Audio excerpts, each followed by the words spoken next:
People Photoshop the word.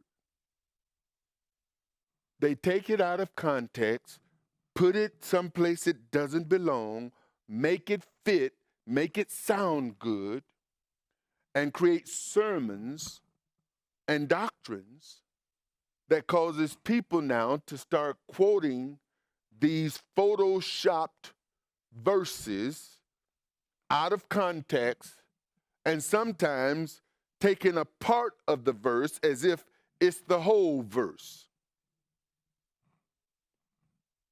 My people are destroyed for lack of knowledge. You see.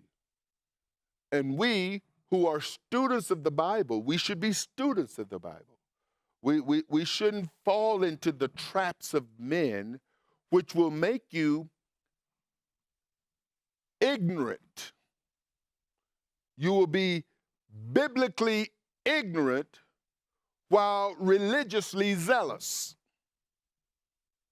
And I'm going to tell you, a religious zealot is a dangerous person because they misrepresent the one they claim to represent.